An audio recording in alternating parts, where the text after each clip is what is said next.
तो फाइनली बहुत दिनों के बाद आ चुका हूँ वन और न्यू डीएम सीरीज के पार्ट को लेकर, जिसमें हम देखने वाले हैं आकाश वर्सेस तानजीरो, और जो कि पूरे डीमन स्लेयर इन्फिनिटी कैसल की मोस्ट साइड और इम्पोर्टेंट फाइट होने वाली है। और ये है क्यों, ये तो हमें वीडियो के आगे ही जानने को मिलेगा इनके यू डोंट नो ये second part demon slayer Kessler की। और अगर तुमने इसका पहला पार्ट नहीं देखा है तो आई बटन में आ रहा होगा, जल्दी से जाकर देख लो। और हाँ, वन और बात जो कि मुझे पहले पार्ट में कह देना चाहिए था, लेकिन क्या ही कर सकते हैं। सो देखो, ये जो सारी फाइट इन्फिनिटी कैसल में हो रही है, ये सारी फाइट पैरेलल में चल रही है। और ऐसे में हम सिर्फ एक ही बार में एक ही दिन के फाइट को एक्सप्लेन करेंगे ना कि पैरेलली हर वन फाइट को, जैसे कि पिछले पार्ट में कई गागो की और इस पार्ट में आकाश की। तो शुरू करते हैं आज की इस वीडियो को। 11 मत सुनो, ये स्टोरी पार्ट 2।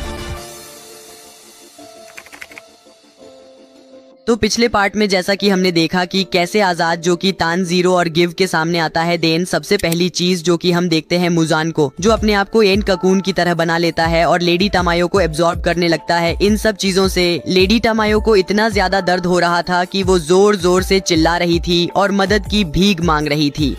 फिर हम देखते हैं कागा की बेटी कुनाई को, जो कि इन्फिनिटी कैसल की आउटलाइनिंग ड्रा कर रही थी, लेकिन सडनली उसको अपनी फैमिली की याद आने लगती है जो कि अभी भी मारे गए हैं। बट उसका भाई केरिया उसे रोने से रोकता है, जिसे सुनकर कुनाई अपने आप को रोने से रोक ली है और फिर से आउटलाइनिंग करना शुरू करती है। और फिर हम देखते हैं टेंगनुजुए और सिंजूरो को, जो कि पहले हाशरा रह चुके हैं। वो दोनों ही आपस में बात करते हैं, कहते हैं इतना छोटा होने के बावजूद केरिया बहुत ही और है।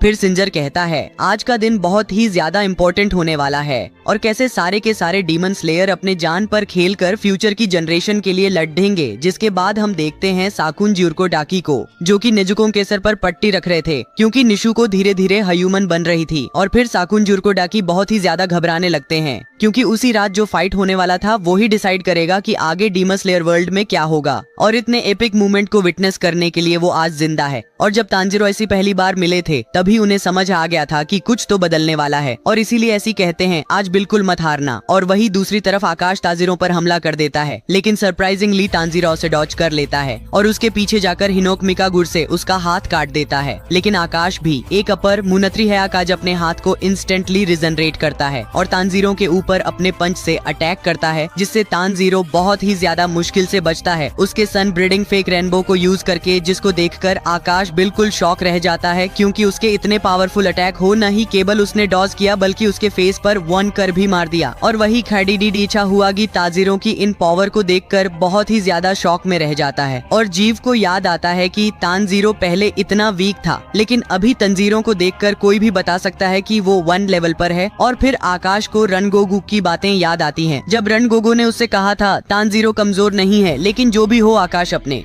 को शुरू करता है। और तानजीरो से कहता है अब वो सीरियसली लेगा, लेकिन तभी अपने water weeding third form band से सिप कर्न को यूज करता है और आकाश को कंफ्यूज करने लगता है। और तभी आकाश समझ जाता है ये कोई वाटर हाशिर, और बताता है उसने पिछले 50 सालों से किसी वाटर हाजिरा से फाइट नहीं किया है। और यह देखकर आकाश उसका पावरफुल अटैक डिस्ट्रक्टिव डे को यूज करता है, लेकिन गिव अपने वाटर ब्रीदिंग 11 फॉर्म से उसे लिफाई कर देता है। और यहाँ पर काजा वाटर ब्रीदिंग में 11 फॉर्म को देखकर पूरी तरीके से शॉक में रह जाता है, क्योंकि आज से पहले उसने ऐसा कुछ कभी नहीं देखा था। जिसके बाद तानजीरो काजा के ऊपर हमला कर देता है, बट आकाशा उसके अटैक को डच करता है और तानजीरो की गर्दन काटने वाला था कि तभी अचानक से गी आकाशा का हाथ काट देता है और तानजीरो को बचा लेता है। और फिर तानजीरो और ग दोनों ही आकाश के ऊपर हमला करना शुरू कर देते हैं। और भले ही तानजीरो पिछले कुछ दिनों में बहुत ही ज्यादा ताकतवर हो चुका है, लेकिन फिर भी उसके पास उतना एक्सपीरियंस नहीं है जितना गी के पास है। वही गिव की पावर को देखकर इम्प्रेस होकर आकाश उसका नाम पूछता है, जैसे कि आकाश उसके हर अपोनेंट के साथ करता है। बट गिव बर्थडे बैड्स तरीके से कहता है उसे डीमंस मैन को इंटरेस्ट नहीं है। और तभी काजा गिव के ऊपर फ्लोइंग लाइट फ्लैश का अटैक कर देता है और जीव को 1 पावरफुल टी मार देता है, जिससे कि गिव कई सारे दीवारों को तोड़ देते हुए कैसे की दूसरी ओर चला जाता है। तानजीरो देखकर घबराहट में चिल्ला देता है गी सांड, और ये सुनते ही काजा उसके पास आकर कहता है अच्छा तो उसका नाम गी है। फिर आका तानजीरो के ऊपर हमला कर देता है।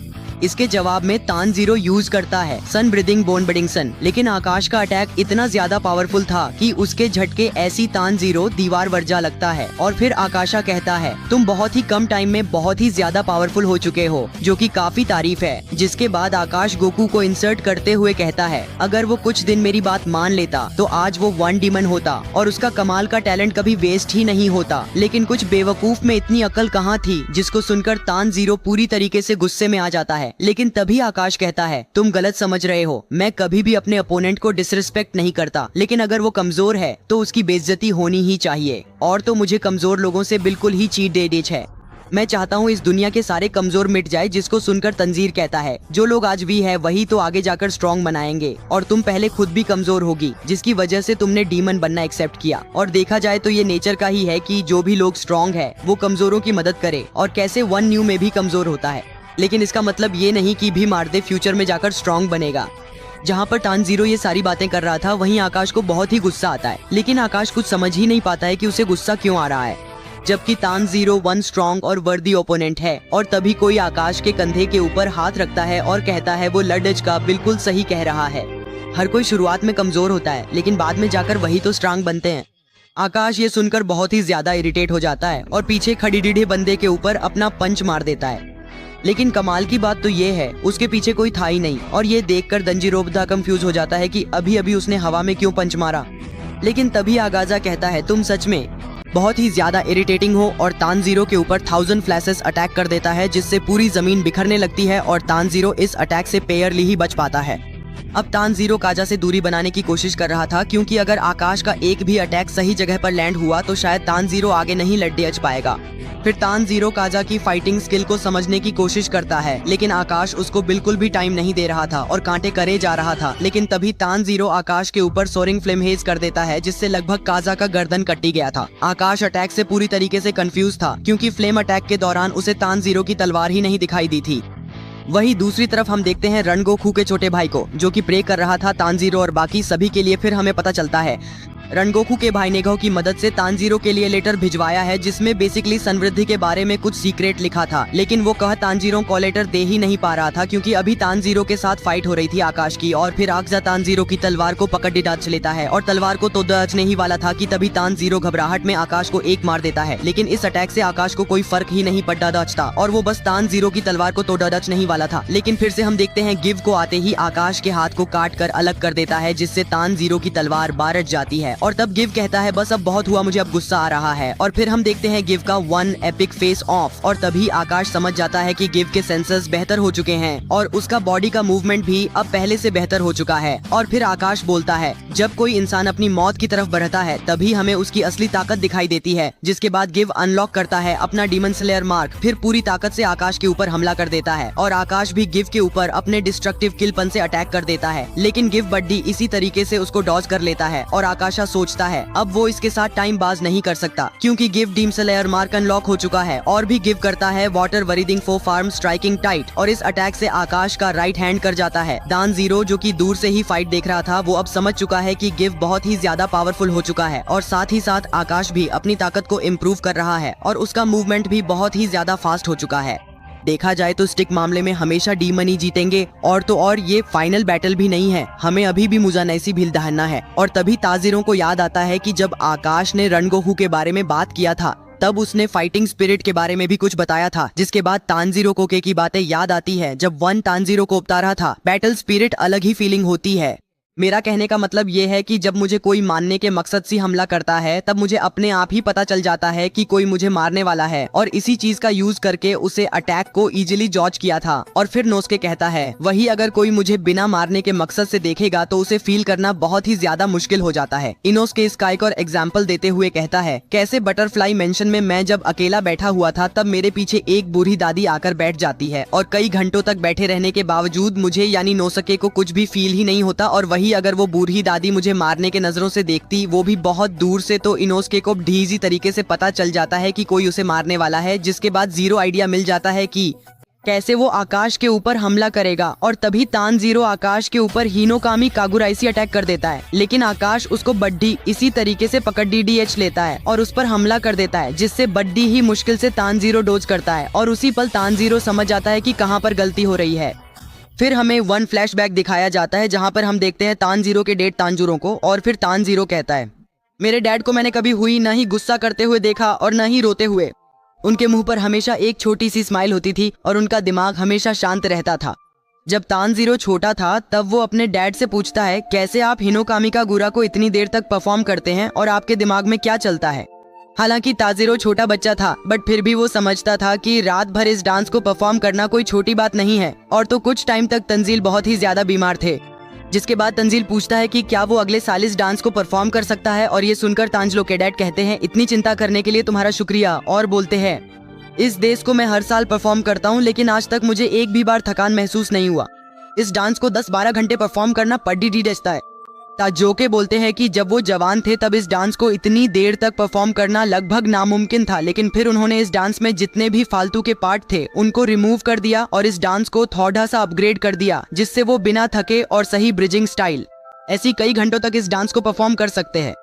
अगर आसान भाषा में कहूँ तो जिस भी काम को आप कर रहे हैं उसमें से अगर सारे अननेसेसरी चीजों को रिमूव कर दिया जाए और सिर्फ उन्हीं चीजों पर फोकस किया जाए जो कि बहुत ही इंपॉर्टेंट है, तब आप कोई भी काम को बिना थके आराम से कर सकते हैं। फिर हमें ताजिरों के डैड के मरने से पहले एक सीन दिखाया जाता है जहां पर तानजीरो के डैड बहुत ही ज्यादा बीमार हो चुके थे और एक रात ताजिरों के डैड ताजिरो को नींद से उठाते हैं और कहते हैं, मेरे साथ चलो। जिसके बाद थोड़ी ही दूर जाने पर उनका सामना 12 फीट से भी ज्यादा बड़े भालू से हो जाता है और तानजीरो इतने बड़े जानवर को देखकर बहुत ही ज्यादा घबरा जाता है और एक पेड़ के पीछे जाकर छुप जाता है। लेकिन तांजो यानी कि तांजीरो के डैड एक छोटी सी कुल्हाड़ी को लेकर उस भालू के सामने खड़े हुए थे, जिसके बाद ताजिरों के डैड कहते हैं, इस भालू ने कई लोगों की जान ली है और अब भी हमारे इलाके में घुस चुका है और किसी को भी अपने फैमिली को चोट पहुंचाने नहीं दूंगा। और फिर वो भालू गुस्से से ताजिरों डैड के ऊपर हमला कर देता है और इससे पहले वो एक भी कदम आगे बढ़ा पाता, तानजीरो के डैड उस छोटी सी कुल्हाड़ी को लेकर भालू के सर को बड़ी स्मूथली काट देते हैं, जिसको देखकर तानजीरो पूरी तरीके ऐसी हैरान हो जाता है। और क्योंकि ताजिरो स्मेल करने की पावर बचपन से बहुत ही ज्यादा थी, तो वो फील कर पाता है कि उनके डैड के मूवमेंट बिल्कुल वन ट्री की तरह थे और उस भालू को मारने का कोई इंटेंशन नहीं था। जिसके बाद ताजिरो के डैड कहते हैं, क्या तुमने वो देखा? और फिर हमें सीन दिखाया जाता है जहाँ पर वो दोनों ही सभा के लिए प्रे कर रहे थे। और फिर तानजीरो के डैड कहते हैं, इसको तुम जीवन भर मत भूलना। और तानजीरो समझ जाता है कि उसके डैड ट्रांसफर वर्ल्ड के बारे में बात कर रहे थे। जिसके बाद में प्रेजेंट का सीन दिखाया जाता है जहां पर आकाश ने तंजीरों को पकड़ डीडीएच लिया था, लेकिन बस जब वो अटैक तंजीरों को लगने ही वाला होता है कि तभी तंजीरो ट्रांसपेरेंट वर्ल्ड को विटनेस कर पाता है। और अब तांजीरो आकाशा की सारी मसल ब्रेन को देख पा रहा था, इसलिए वो इनके और उसकी डेट की बताई गई हुई बातों को एक साथ मर्ज कर देता है और अब बिना किसी बैटल फिर बिना किसी मार्क की इच्छा से वो काजा का अलग कर देगा। फिर हम दूसरी तरफ देखते हैं जहां पर गिव का स्टेमिना धीरे धीरे कम हो रहा था और आकाश उसके ऊपर भारी पड़ी डीडीएच रहा था। फिर आकाशा डिसाइड करता है कि अब वो गिव को मार देगा।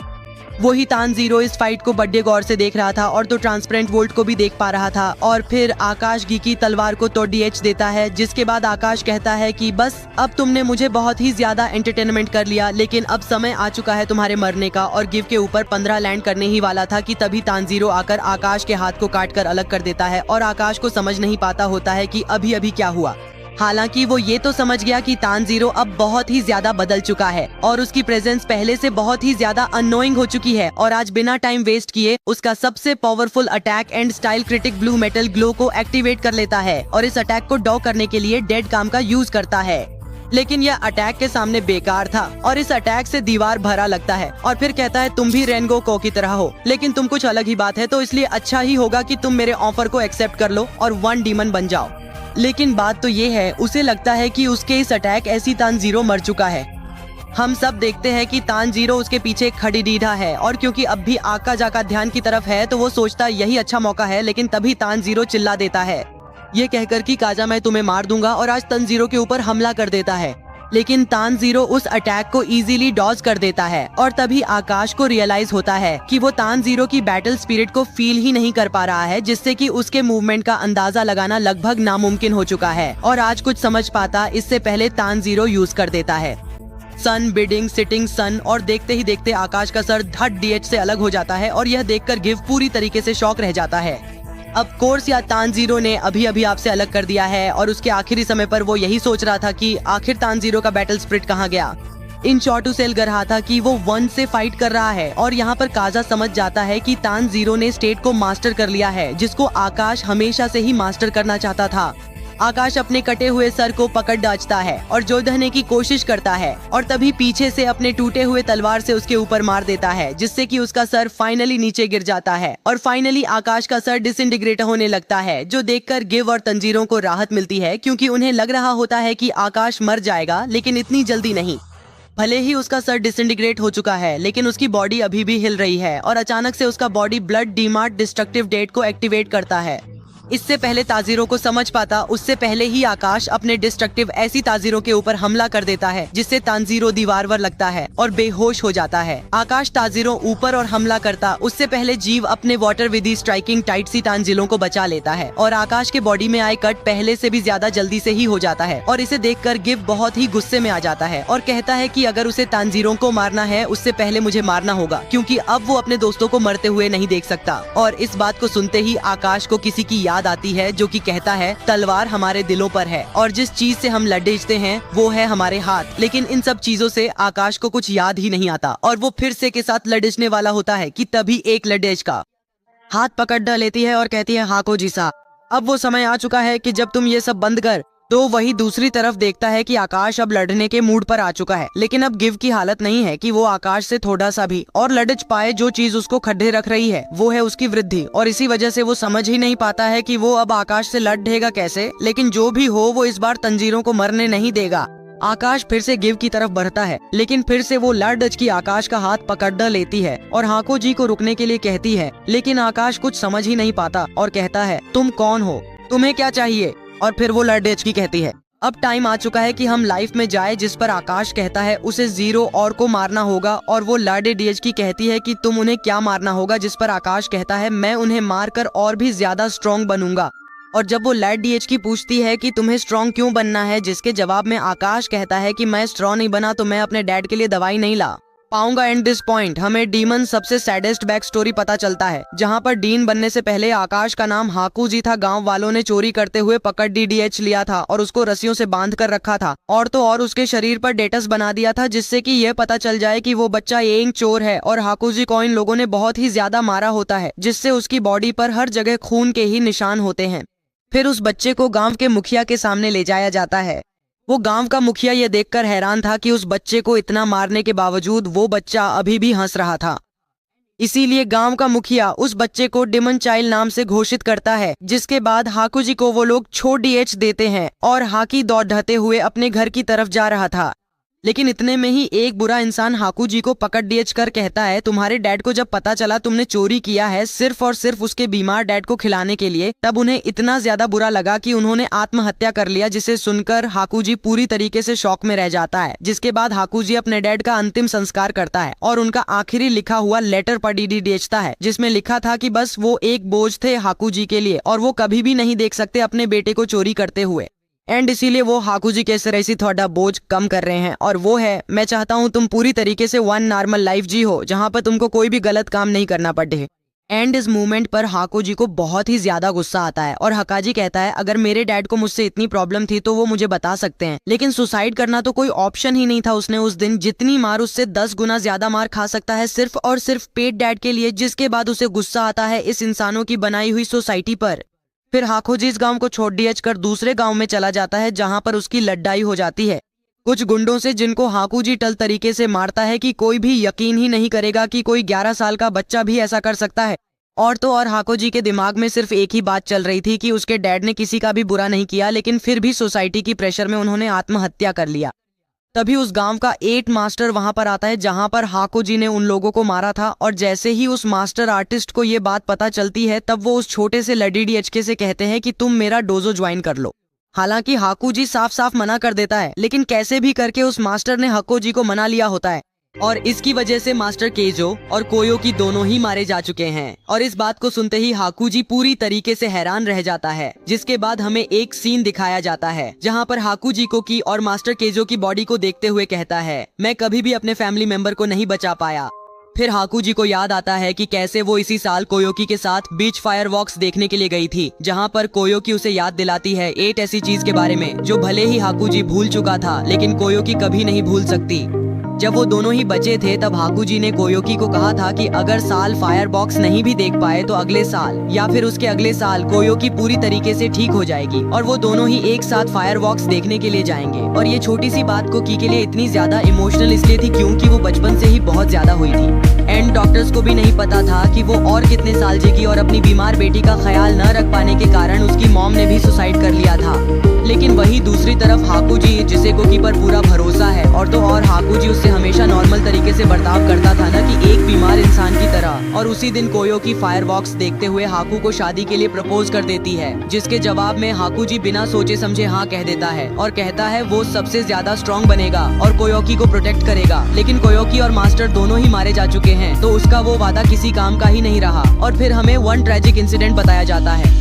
हाकुजी नाम का एक बच्चा के डोजो में घुसता है और 67 लोगों को अपने हाथों से ब्रूटली मार देता है। वो मंजर बहुत ही ज्यादा खतरनाक था। सिर्फ और सिर्फ अपने हाथों से लोगों की बस्तियां तोड़ बेच रहा था और उनके सरों को फोड़ बेच रहा था। बाद में जब उस जगह पर 7 लोगों की लाशें मिली और ये इंसिडेंट इतना ब्रूटल था कि बाद में जाकर गांव के लोगों ने एक झूठी कहानी ठहरा दिया। तो जो में प्रेजेंट सारे लोगों को मार देने के बाद हाकुजी, जो कि कुछ समझ ही नहीं पा रहा था कि वो करेगा क्या, वो मिलता है चीसी मुजान सोचकर हैरान था कि कैसे एक इंसान ने बेयर हैंडेडली लोगों को मार दिया। और फिर कहता है मैंने तो अपने किसी डीन को भी नहीं भेजा था, तो ये काम किसने किया।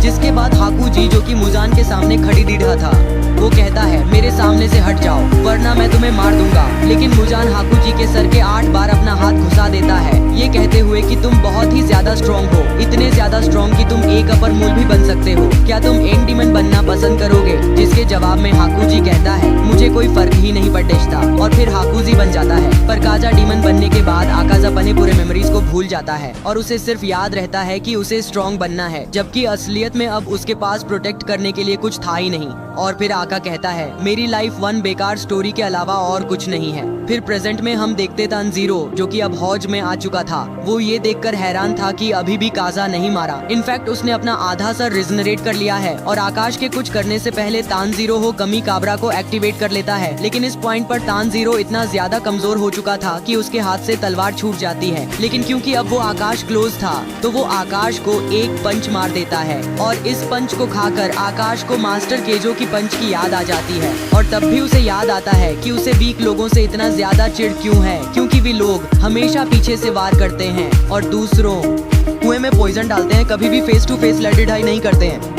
लेकिन आकाश ने अपने मास्टर की फाइटिंग स्टाइल को अपना हथियार बना लिया था और उसने अपने मास्टर की फाइटिंग स्टाइल और अपने फादर की आखिरी वर्ड्स को रिस्पेक्ट कभी भी नहीं किया और वन डीमन बनकर लोगों को मारता गया। जिसके बाद आकाश अपने डिस्क ब्लड डीमन को एक्टिवेट कर लेता है और ये देखकर तानजीरो और दोनों ही पैनिक करने लगते हैं। लेकिन कभी आकाश अपने ब्लड डीमनाटाइसी अपने आप को डिस्ट्रॉय कर लेता है, जो देखकर तानजीरो और दोनों ही बहुत ही ज्यादा हैरान थे। लेकिन तानजीरो की सेंस स्मेलिंग इतनी ज्यादा नेक्स्ट लेवल आरोप की उसे पता चल जाता है आकाश, जो कि काफी ज्यादा खुश और रिलीफ महसूस कर रहा था, जैसे उसे कई सालों बाद मुक्ति मिली है। लेकिन अभी भी कहानी खत्म नहीं हुआ, क्योंकि आकाश के पास मुजान का बहुत ही ज्यादा ब्लड था, तो उसकी बॉडी अपने आप ही रिजनरेट होने लगती है। लेकिन वही आकाश अपने आप को रोकने की कोशिश करता है और खुद को समझाता है कि वो इस फाइट को हार चुका है। जीरो और ने बिना किसी चीटिंग के इस फाइट को जीता है और आकाश उन लोगों में से नहीं है जो कि हारने के बजाय पीछे से वार करता है। जिसके बाद आकाश मिलता है अपने डैड के स्पिरिट से और फिर हाकुजी अब तक डीमन बनकर जो भी किया उन सभी चीजों के लिए अपने पिता से सर झुकाकर माफी मांगता है। और तभी उसके सर पर मास्टर केस को अपना हाथ रखते हुए कहते हैं भले ही किसी ने कुछ भी किया हो, लेकिन उसके पास एक मौका होता है सारी चीजों को ठीक करने के लिए।